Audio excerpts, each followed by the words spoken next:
This is why men have an advantage in social media over women. It's time to unravel the disease of perfectionism. The law of Goya is simply get off your ass. Rise and shine! It's Entspresso time. Hey, it's Carmichael, and every morning I bring you a shot of Entspresso to help you believe in yourself more and start your day with confidence. So good morning, grab your coffee, I believe in you, and let's do this. Over to you, Grant Cardone. I wake up every morning. Espresso keep me going. I wake up every morning. I would rather fast than perfect. Yeah. I'll post something that's got grammatical issues. The first book I ever wrote had hundreds of misspelled words, not a few, hundreds of them. And I remember a guy, first person that told me about him, I didn't see him. I wrote it. It wasn't a ghostwriter. I wrote the book. Yeah. Bang, bang, bang, bang. So the guy calls me and says, man, you got hundreds of misspelled words. I have a spreadsheet. He's trying to be of service to me. He sends me a spreadsheet, grammar, colons, semicolons. I use semicolons where there should be colons, commas where there should be periods. And he's like, run on sentences. And he sends me this whole spreadsheet, like 40 pages of corrections. I said, man, thanks for doing that. Yeah, man, he's like, I just want to be sure you get it right. I said, bro, it's a best-selling book. It's a best-selling book. And he's like, huh? I said, it's a bestseller, son. It's not a best written. Yeah. It ain't a perfect grammar book. Like, I've never been perfect. I'm sloppy. I push hard. I push fast. But I'd rather, I remember Bill Gates. Bill Gates says, look, if Microsoft can't be the best, let's make it look like it's the best. When China was ripping Bill off, he's like, if they're going to rip somebody off, let's make sure they rip off Microsoft. Like, the attitude is like, get to the market. Get to the market, be in the market, put it in people's hands. We can fix it later. If you look at this little device right here, they came out with an 11. The 11 had so many bugs in it. Every day people were getting, you've been updated. Updated is code for phone was Yeah.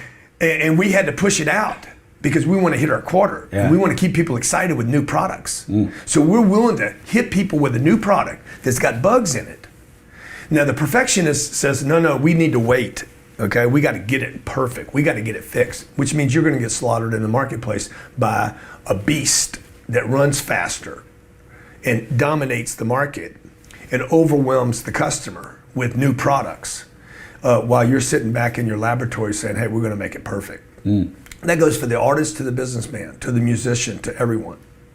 This is why men have an advantage in social media over women. Because women got to do the filter, got to fix their hair, got to do their makeup. Or bodybuilding world champions. He's got to go pump first. Yeah. Ty's back there. Ty Lopez. He's back there. Ty's a friend of mine. He's back there pumping up right now. He's trying to get his pecs swollen. So like you watch my social media. Most of it's not planned. 90% of it's not planned. I have bad hair days. I say the wrong things. I want to push product out. I'd rather frequency and speed over quality. And I'll figure the quality out as I go. Yeah. Most people prioritize quality over speed because they're insecure. You're insecure over what people are going to say about you. You're insecure about being judged. You're insecure about people seeing it and not having a favorable opinion. You're just afraid of other people's opinions. And you hide under the veil of, well, it's not high quality enough. And I use quality in air quotes because you don't even really know what quality is. The quantity leads to the quality. The more you do, the better you get at it. And if you want to have success in any field, right? Social media, entrepreneurship, life. You can't have the perfect plan because it doesn't exist. This is one of the things that I'm so obsessed over, is helping people not try to be perfect all the time, because perfectionism is the greatest dream squasher out there. We hide behind it like it's some badge of honor that I'm not going to do anything until it's perfect, till I have the right quality, and so I'm gonna keep tinkering and keep planning and keep playing with it until I get it perfect, as if that's a great reason. We need to destroy that excuse from our mindset. That is no longer an acceptable reason. It shouldn't be. Not if you got big goals, not if you got big dreams, not if you want to accomplish something insane and amazing with your life. Nina just dropped back in. Hey, Nina, we love you. Brother's there. Your brother's there? Are you going to say hi? Saw. Okay. You going to say hi? She's going to go. There she goes. Bye, Nina. We're back to filming. Okay, bye. Even this is an example. Is this perfect? No.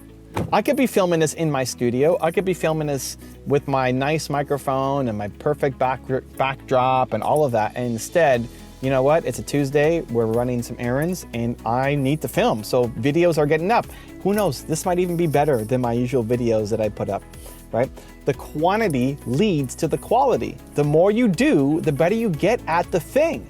So many people have great ideas. You've got a great vision. You've got a great heart. This is the thing. You've got such a great heart. You know you want to do good. You know you want to serve. You know you want to help, but you're just afraid. You're afraid of putting that thing out there. And people just sit on their dreams. When I did my tour last year, we hit 90 days, 23 cities, and it was the number one thing that I kept seeing was people had great intentions, had great ideas, and they're sitting on their dreams. And some people are sitting on it for weeks, some people for months, some people for years, and some people for a decade plus. I've had people who, I remember one guy in Ohio, he wanted to be a singer, and he wanted to write his own songs. He was a singer, but he wanted to create his own songs. And I asked him how long he wanted to be a songwriter for, and he said 10 years. 10 years, like over a decade of wanting to be a songwriter and never taking action on it. I said, well, why? Well, because I'm trying to write the perfect song. You know, like I have this vision, it's got to be perfect. I'm like, okay, listen, nothing else that I'm going to say in front of this, in this seminar is going to be as helpful for you as I want you to take the next 7 minutes and just write out a song. Well, what's the song about? I don't care. Just write a song, write lyrics, anything that comes to mind, write it down. Don't pay attention to me for the next 7 minutes. Just sit there and write your lyrics. And so he did. Well, I moved on with the seminar and answered other people's questions. And then I came back to him and said, how's the song going? And he said, oh, I wrote out, 4 or 8 lines or whatever he had written out. I wrote it out. Like, great. And he's like, and I got a harmony. I got a melody to go for it too. Like, oh, awesome. So let's sing it. It's like, yeah, I'm going to. It's awesome. Thank you so much. No, I mean right now. Right now. Yeah, come up to the front and sing it. Oh, but it's not ready. I mean, I just wrote it right now, and it's just an idea. I mean, come up and sing it. And a couple back and forth, and then he eventually realized that I wasn't going to let him off the hook, and he came up and he sang it. And then he started crying afterwards.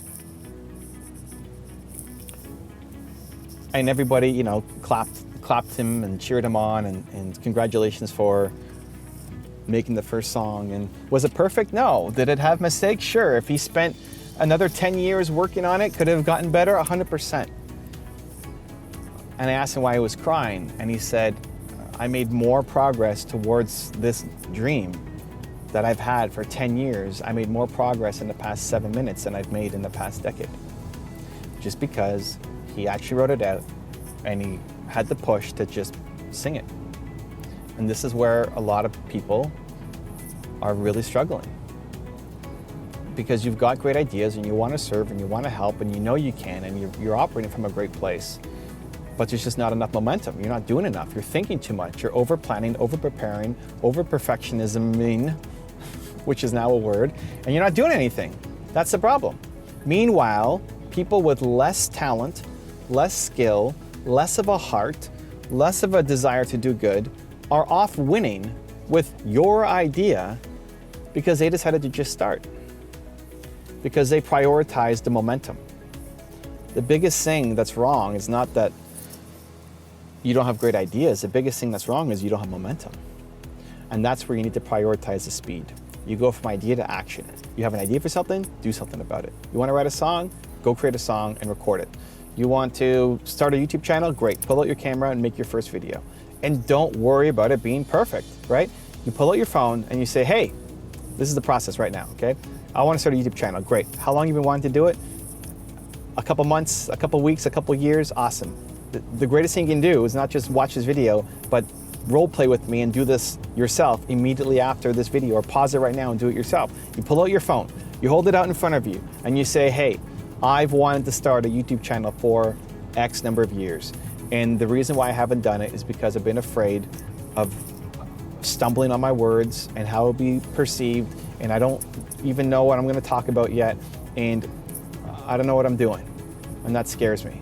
And so I've hidden in the fact that I don't have the perfect gear, and I don't have the perfect microphone and the perfect camera, and I spend my time kind of researching all of that and watching all these other people, and I've seen their channels grow. I saw some channels that had 1,000 subscribers now have 10,000 or 50,000 or 100,000. I'm still stuck at 0 because I haven't made my first video. So now I'm making a video, and this is it. And it's not perfect, and I don't know what the next video is gonna be, and I don't really know what I'm talking about yet, but I'm tired of being afraid, and I'm tired of being scared, and I'm tired of being a perfectionist, and I'm tired. I'm tired of not making momentum happen on my dream. So hope you join me. This is video 1. I'll see you tomorrow. Post. Right? Don't worry about the editing. Don't worry about adding sound effects. Don't worry about putting graphics on there. Post a video. And that could give you more momentum in those 4 minutes than you could have had in weeks, months, or years of thinking about something. Teach yourself. I call it the 2% difference. As soon as you get an idea, what's the first 2%? The first 2% action that you could take towards your ideas, and starting to teach yourself that. If you want to unravel the perfectionist in you, because I'm a recovering perfectionist. I lost a $40 million deal when I was 22 because I was a perfectionist. You want to unravel that, unwind that, start to make yourself proud of your actions. It starts one decision at a time. An idea comes to you. First off, stop judging the idea. Teach yourself that you come up with amazing ideas, that you're a genius. Apply the 2% difference. Whatever your big idea is, stop planning on how it's going to be perfect at 100%, which is going to take you who knows how many years, and instead find the smallest possible way to just get started on the first 2%. AKA, you want to start a YouTube channel? Awesome. Pull out your phone. The 2% difference is pull out your phone and record a video. You want to be a songwriter? Great. First step is today you have to write a song and perform it. A cappella, without the instruments, without the perfect words, all of it, right? That's the first 2%, because when you get momentum, things start to change. When you get momentum, you start creating more output. When you get momentum, you start creating the quantity that leads to better quality, because you won't plan it out perfectly from your desk, from your couch, from your home. You won't. No matter what perfect plan you have, it's gonna explode on itself. Look at anybody's first business plan. Look at Grant Cardone's first business plan. It's not what he's actually doing right now. And that's the same case over and over and over again. You get better, you make better quality by creating the quantity. The biggest thing you're missing is just momentum. And it's time to unravel the disease of perfectionism. Now I've got a special bonus clip that I think you're gonna enjoy. But before that, question of the day, I wanna know, what was your single biggest learning from this video, and how are you going to apply it to your life or business? When you get motivated and then create a specific follow-through plan, when you talk about when, how, and why you're gonna take action, be specific, put it in your calendar, you have an over 90% chance of following through versus just a 35% chance if you got motivated but never created your plan. So in the comments below, I want you to write down what is the biggest learning, as well as what is your specific plan of action that you're going to take this week to follow through, because when you write it down and you commit to others, you dramatically improve your chances of following through. So let me know down below, because I want to celebrate you. Hey man. Evan, how you doing, buddy? Good, how are you?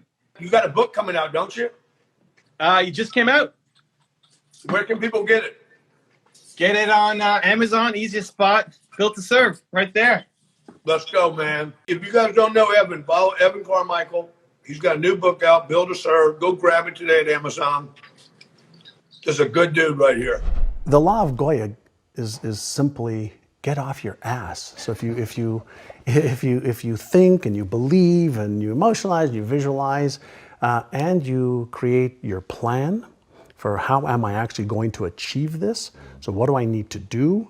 When am I going to do it? How specifically? How am I going to tweak it, measure it, and iterate it so that I'm consistently making progress, I learned the value of progress versus perfection. None of my mentors ever had me focus on perfection. They had me focus on progress to just keep getting better. Little incremental gains every day, every week, every month, every quarter. And even when you move backwards a couple of steps, what's the progress that you made in what you learned? So I was taught that failure is an opportunity to learn. And I was also taught to disassociate me being a failure from failing. If you want to change your life for free in the next 30 days, check out my training right here below. Or if you want another awesome video from Grant Cardone, check it out right there next to me. I think you'll enjoy them. Continue to believe, and I'll see you there.